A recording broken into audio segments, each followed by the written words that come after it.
Madam Speaker,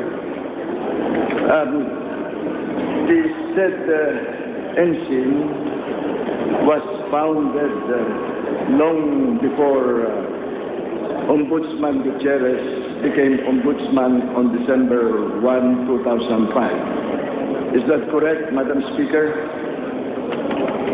Yes, yes, Madam Speaker. And prior to her assumption, this matter was already referred to the Ombudsman. If I were not mistaken, it would be sometime in 1998, Madam Speaker. Yes, that's correct. That's correct, Madam Speaker. Ombudsman Desierto at the time.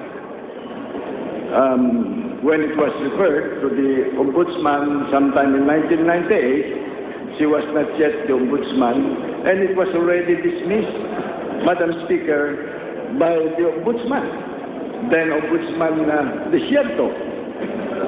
Now, could you please tell us why he has to be blamed for something which, in the first place, something that happened long before she became the Ombudsman, Madam Speaker? Yeah, well, Congressman Padilla is correct that sometime in 2000 March, case was considered closed and terminated by Ombudsman Añano Desierto. However, Madam Speaker, in April of 2007,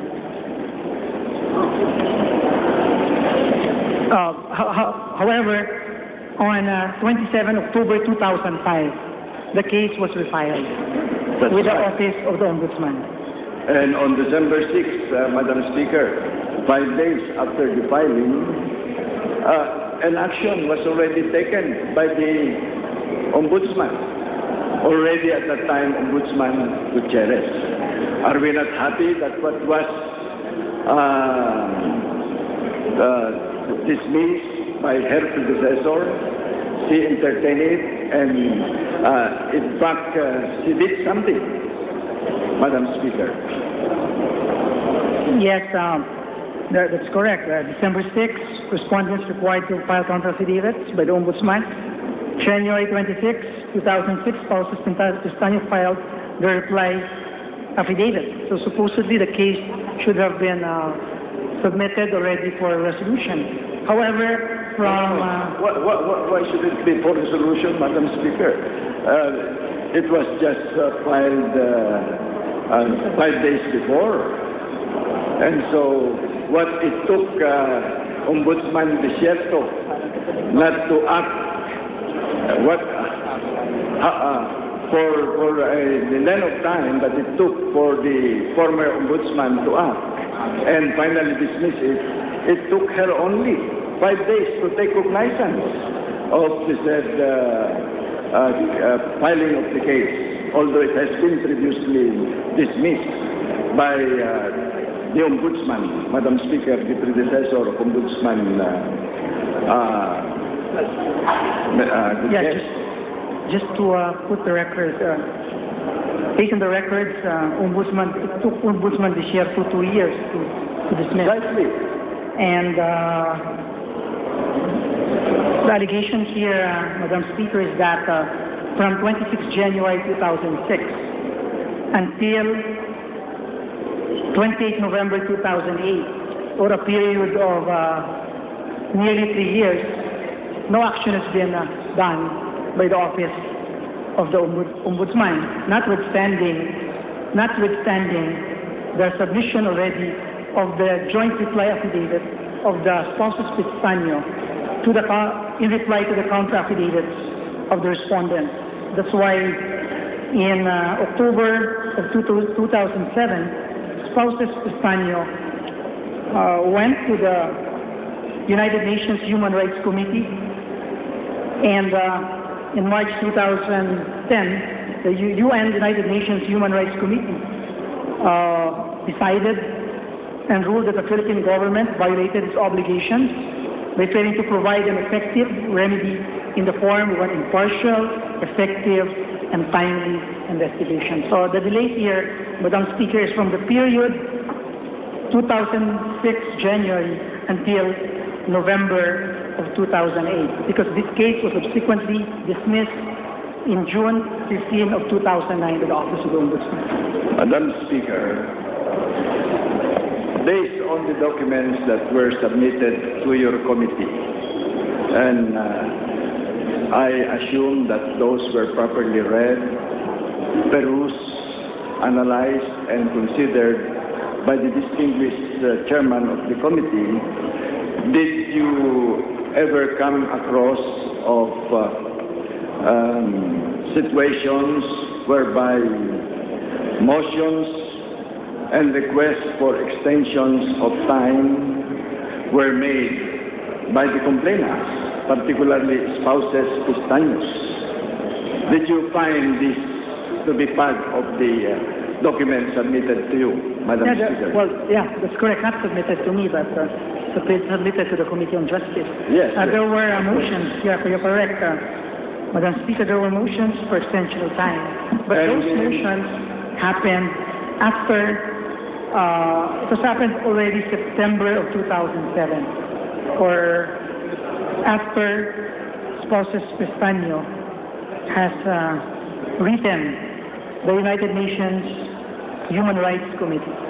So what I'm trying to say, Madam Speaker, is if they themselves were asking for extensions, you know, this is allowed, I'm sure, under the rules.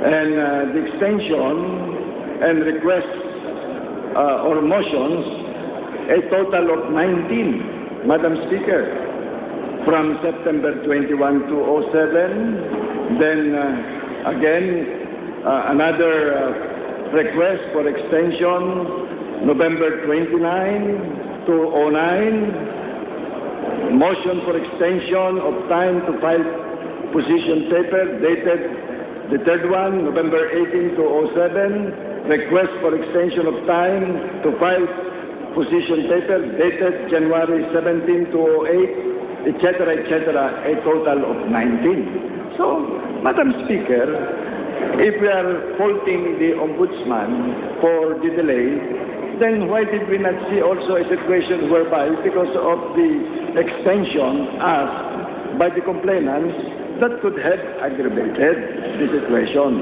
Madam Speaker? Madam Speaker, I would like to point out that the Pistaño case was first brought to the attention of this representation when he was a member of the Commission on Appointments. There was a complaint filed by the spouses before the Commission in order to prevent the then, I think, Secretary of Transportation or Secretary of Defense, because this was the incident Pistaño, I think, was an officer of the Philippine Coast Guard, and at that time, the Philippine Coast Guard, it used to be under National Defense, then it was transferred to the Transportation Department. And this was already the subject of inquiry even at the level of the Commissioner Appointments. Matagal na pong kaso ito. So, gusto ko lang malaman ng ating mga kasamahan sa Kongreso na kung may delay, mas mahaba yung delay ng mga previous years, Madam Speaker. Madam Speaker, I would not belabor the chairman of the Committee on Justice any further. And the members of the House, considering that I know that there are other members who would like to interpolate. But I just want to say that after listening to the chairman of the committee on the answers given to the questions raised by this representation, I have yet to be convinced that there is a probable cause. Thank you, Madam Speaker. Thank you, Madam Speaker, to the Honorable Congressman Padilla. Majority Leader. Madam Speaker, I move that we recognize the lady from the 1st District of Zambales, the Honorable Mitos Magsaysay. The Honorable Mitos Magsaysay from Zambales is hereby recognized for her interpellation. Thank you very much, Madam Speaker. Good evening to the sponsor. Good evening. Congressman Tupa, Madam Speaker, we were together in the Supreme Court.